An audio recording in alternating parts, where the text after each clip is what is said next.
If you like lights, be it Christmas lights, simple decorations or installations, stick around as today we'll be using this topic to learn a lot of advanced vocabulary. Hi everyone, this is Sam and welcome to Logic, where we analyse the logic of English.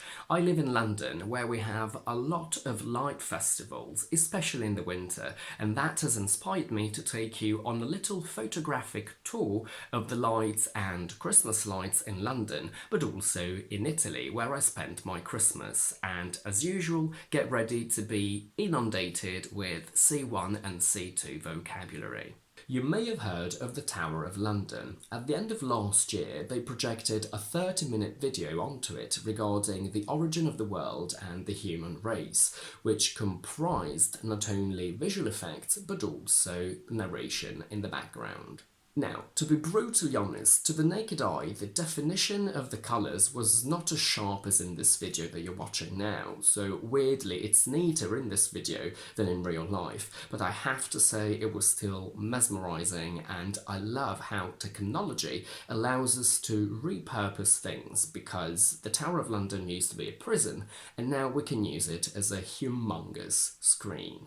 If you've watched my videos about Christmas, you know that I absolutely love it, especially for the lights that come with it. Before I show you London at Christmas, I won't mince my words about it. The pictures you will see are indeed stunning, but not to the extent that you should travel to London specifically for that. What I mean by that is that London is not famous for its Christmas lights, so I suggest you don't plan a trip to London in December specifically in order to admire its Christmas lights, because you will feel a little bit shortchanged. Making sure you take in all the Christmas lights London has to offer can be equated with a full-time job, because on top of the lights in the city centre, there are so many scattered around the city itself and its outskirts that you really have to carefully plan when to go where. You can't just do everything in one day. Plus, not only do we have public decorations, but we also have individual shops and pubs that decide to go all out for Christmas. Some decorations change every year, some stay the same, and some unfortunately disappear. 2022 was generally less impressive than the past, and I think that's a direct consequence of the increase in prices.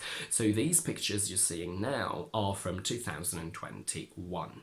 Covent Garden, which is a central area, never disappoints, and they have a different theme every year.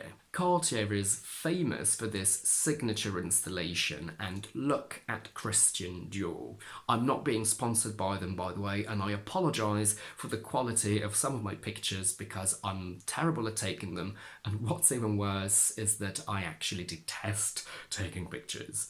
This is King's Cross Station with its Christmas tree made of all the most important landmarks in London. Battersea Power Station used to be a power station in Battersea, an area of London, and they've just reopened it and relaunched it as a huge shopping centre where they do all sorts of events as well, using the outside area a lot. It doesn't look like much in the pictures, but it's simply magnificent, and over Christmas the whole experience of being there was sublime, and for some reason this Christmas tree made me feel like I was in an American Christmas film. It's now time to fly to Italy, where my mum and I see it as a mission to go and see as many Christmas lights as we possibly can, and it pains me to say that this year we saw nowhere near as many lights as we usually do. But look at this, the combination of this ginormous reindeer with the castle in the background and the sunset was nothing short of glorious. Close to this town there's a company that produces lights for decorations and installations, and when you drive past it you can see a lot of cars pull over to take pictures. My pictures do not do it justice, but trust me, it is wonderful. Now brace yourselves for this. In Rome, they obviously had a plethora of trees of all shapes and sizes, but this was my absolute favourite. I think it was by Bulgari. Not that that has any bearing on how I feel about the tree itself, because I am completely oblivious to luxury goods and brands, but it was simply divine. It had stars on top of stems and it changed colour. It went from blue to gold. Among others, there was also this one made of bags. I can see the genius behind it, but I have to say it wasn't breathtaking. Back to London, in January we have the Winter Lights Festival in Canary Wharf, which is an area of London where all the big banks and companies are, and the contrast between the concrete and glass and the water there is phenomenal, especially during the day. And every year they display several light installations. Now, I hate to have to be a bit of a killjoy and spoilsport again, but whilst the pictures look incredible, I have to say that that didn't quite translate in real life.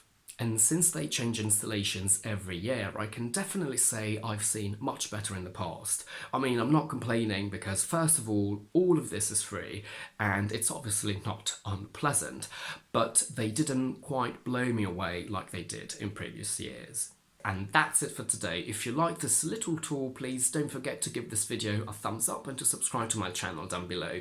And do let me know in the comments if you've learned any new words today and which ones. And also if you have similar shows and light installations in your country. In the meantime, I will see you next Tuesday.